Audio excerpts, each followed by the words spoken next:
మొత్తాన్ని మీకు అప్పచెప్పిన బాధ్యత అయితే 100% న్యాయం చేశారని చెప్పి కూడా నాయకులు పక్కన పెడితే కార్యకర్తలు అయితే చాలా పెద్ద ఎత్తున మీ గురించి మాట్లాడుకోవడం జరుగుతుంది. విజన్ 2040తో ముందుకెళ్తుంటే 2.12తో ముందుకెళ్దాం అని చెప్పి వాళ్ళు అంటున్నారు. మొత్తం మీద ఈ సభా ప్రాంగణం ఇక్కడికి వచ్చిన పబ్లిక్ని చూసి మీకు ఏమనిపిస్తుంది?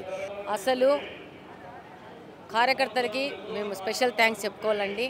కడప అంటే భయపడే పరిస్థితి నుంచి కడపకి వెళ్ళి చూసొద్దాం అనే పరిస్థితిలో ఈరోజు కార్యకర్తలు ఉన్నారు. వాళ్ళ వల్లనే ఈ సభ ఇంత పెద్ద విజయమైంది.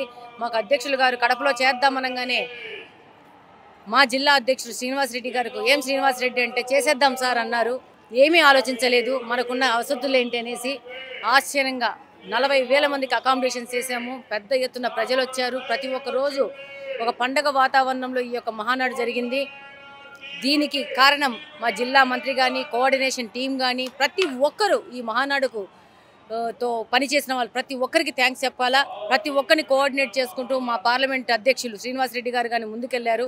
ఈరోజు ఇంత పెద్ద విజయం అంటే మా అందరి సమిష్టి కృషి. అలాగనే చంద్రబాబు నాయుడు గారికి మా మీద ఉన్న నమ్మకం. ఈరోజు ప్రతి ఒక్కరోజు కడప అంటే ఏమో అనుకున్నాము, ఇంత బాగుంది కడప, ఇంత ప్రేమగా ఉన్న వాళ్ళు ఉన్నారు కడపలో అని చెప్పి వివిధ ప్రాంతాల నుంచి, శ్రీకాకుళం అంటే దూర ప్రాంతాల నుంచి వచ్చిన వాళ్ళు కూడా ఫస్ట్ టైం కడప చూసే అవకాశం వాళ్ళకి కలిగింది మహానాడు వల్ల. మాకు కూడా ఫస్ట్ టైం మహానాడు. మేము కూడా చాలా నేర్చుకున్నాం పార్టీ పరంగా. డెఫినెట్గా ఇది ఒక పాజిటివ్ సంకేతానికి. కార్యకర్తలు ఒక మాట మాట్లాడుకుంటున్నారు. తెలుగుదేశం పార్టీకి ఎస్పెషల్లీ కడపలో ఒక ఫైర్ బ్రాండ్ మనకి దొరికారని చెప్పి కూడా అనుకుంటున్నారు. మాధవి గారు అంత దగ్గరుండి కార్యక్రమాలు చూడటంతో పాటు ప్రతి అంశాన్ని కూడా ఎక్కడ ఏ ప్రాబ్లం ఉన్నా క్లియర్ చేసుకుంటా ఆమె నిద్రలు లేకుండా కూడా పనిచేశారు మహానాడు కోసం చెప్పి కూడా. మరీ ముఖ్యంగా కార్యకర్తలు మాట్లాడుకోవటం, దీన్ని ఎలా చూస్తారు? థ్యాంక్ యూ అండి, వాళ్ళ అభిమానానికి థ్యాంక్ యూ. అంతకంటే ఏం కావాలా మాకు? మేము పడే కష్టాన్ని గుర్తిస్తే చాలంతే, మాకు రిటర్న్ ఏం వద్దు. We will work for public. దానికోసమే రాజకీయాల్లోకి వచ్చినాము. నియోజకవర్గంలో పనిచేస్తున్నాం. పార్టీ ఏ కార్యక్రమాలు చెప్పినా, ఏ బాధ్యతలు చెప్పినా చేయడానికి సర్వం సిద్ధంగా ఉంది. జగన్మోహన్ రెడ్డి గారి మీద కలబడ్డారు, నిలబడ్డారు, పోరాడారు. మీ కోరిక మీరు కడపలోనే మహానాడు పెట్టారు.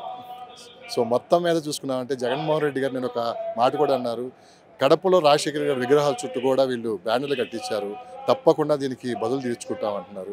దీన్ని ఎలా చూస్తారు?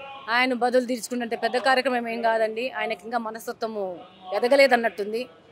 అది ఒక పండుగ వాతావరణం నడుస్తుంది. ప్రతి ఒక్క సర్కిల్స్ని డెకరేట్ చేసిన, అందులో భాగంగా డెకరేట్ చేసినాం. ప్రత్యేకంగా రాజశేఖర రెడ్డి మాది మీద ఏదో ఉద్దేశంతో చేసింది కాదు. వాళ్ళు అబ్జెక్షన్ పెట్టారు, తీసేసాం. అంతకుముందు ఎన్టీఆర్ గారి మీద వాళ్ళ వేడుకలు జరిగినప్పుడు కట్టుకున్నారు. గురువింద గింజ దానిలో ఉన్న నలుపు చూడదంట, ఆ రకం వీళ్ళు. కాబట్టి వాళ్ళ చెత్త వాగుళ్ళకి పెద్ద లెక్క పెట్టేది లేదు. ఎందుకంటే ఫ్యాక్ట్కి పోతాం. ఒకవేళ నువ్వు నన్ను చూపిస్తే 4,000 నిన్ను చూపించే పరిస్థితులు నువ్వు ఈరోజు ఉన్నావు.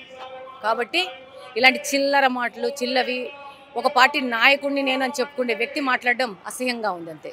మేడం, మొత్తం మీద మహానాడులో స్వచ్ఛ మహానాడు అయితే చాలా స్పష్టంగా కనపడుతుంది.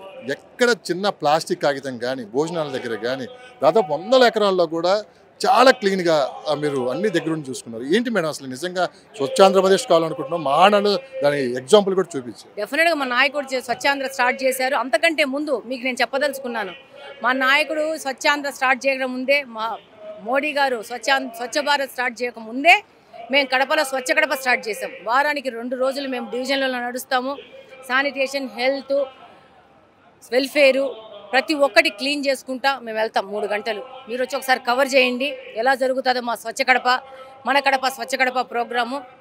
దానిలో భాగంగా మా నాయకుడి ఆలోచనలో భాగంగా మన రాష్ట్రం స్వచ్ఛంగా ఉంటే, ఆరోగ్యం బాగుంటే, ఆర్థిక స్థితిగతులు బాగుంటాయి, ప్రజల యొక్క డబ్బులు హాస్పిటల్కి వెళ్ళకూడదు, వాళ్ళ యొక్క సంక్షేమానికి వెళ్ళాలనే విధంగా మా నాయకుడు ఎలక్షన్స్లో వచ్చిన వెంటనే ఈ యొక్క పిలుపిచ్చినారు. ప్రతి ఒక్క మూడో శనివారమా 4వ శనివారమా స్వచ్ఛాంధ్ర ప్రోగ్రామ్ మేము ప్రతి ఒక్క కాన్స్టిట్యున్సీలో చేస్తున్నాము. కడపలో స్పెషల్గా వారానికి 2 రోజులు చేస్తున్నాం మన కడప స్వచ్ఛ కడప ప్రోగ్రామ్ని. డెఫినెట్గా ఇది చాలా ఇంపార్టెంట్ విషయం. హైజీన్ అనేది చాలా ఇంపార్టెంట్ విషయము. కొన్ని లక్షల టన్నులు చెత్త వదిలేసిపోయినాడు జగన్మోహన్ రెడ్డి గారు. దాన్ని అంతా క్లీన్ చేస్తూ వస్తున్నాము. కడప జిల్లాలో కూడా మా నాయకుల ఆలోచన ప్రకారం బ్రహ్మాండంగా స్వచ్ఛపడగా కడప తీసుకుపోతాం. దాంట్లో భాగంగానే ఈరోజు ప్రతి ఒక్కరూ ఆశ్చర్యపోయే విధంగా మహానాడు కార్యక్రమాన్ని కూడా స్వచ్ఛ మహానాడు చేసుకుంటూ ముందుకెళ్తున్నాం. కొంచెం మౌనంగా ఉండే మాధవిరెడ్డి గారు ఒక ఫైర్ బ్రాండ్గా ఎదిగారు అతి తక్కువ కాలంలోనే. ఏంటి ఇంత ఫైర్ వెనక కారణం? బాగా అరాచకం చేశారండి, బాగా వెంటబడి వేధించారు, బాగా హింసించారు. 2025వ సంవత్సరంలో ఉంటున్న మహిళలము, చదువుకున్నోళ్ళము, ఒక లెవెల్ దాటిందంటే బాల్ రివర్స్ వచ్చి మీ మీదే పడుతుంది. కాబట్టి ఎవరి పని వాళ్ళు చేసుకుంటే బాగుంటుంది. ఈ సోషల్ మీడియా కాలకేలను పెట్టి అరాచకం చేసి ప్రతి ఒక్క మహిళను ఈ రాష్ట్రంలో వేధించినారు. అందులో నేను కూడా అతిథురాలనేం కాదు. నేను గెలిచినాక కూడా సోషల్ మీడియాలో పోస్టులు పెట్టారు. డెఫినెట్గా వాళ్ళందరి మీద చర్యలు ఉంటాయి. నోరు సంభాలించుకోండి, ఒళ్ళు సంభాలించుకోండి, మీ ఆలోచన సంభాలించుకోండి. పక్కన వాళ్ళని డిస్టర్బ్ చేస్తే మీ జీవితం డిస్టర్బ్ అయిపోతుంది. చట్టపరంగా చట్టబద్ధంగా చర్యలు తీసుకుంటారు. ప్రతి ఒక్క కార్యకర్త యొక్క సంక్షేమమే మా ఫస్ట్ ప్రయారిటీ. వాళ్ళ కోసమే పనిచేస్తాము. ఎక్కడ ఎవరికి ఏమొచ్చినా ఆదుకుంటున్నాము. డెఫినెట్గా కడప నియోజకవర్గంలోని తెలుగుదేశం కార్యకర్తల పరిస్థితి ఎప్పుడు చూడనంత మెరుగ్గా ఉంటుంది. డెఫినెట్గా చూసారా, చల్లగా ఉంది.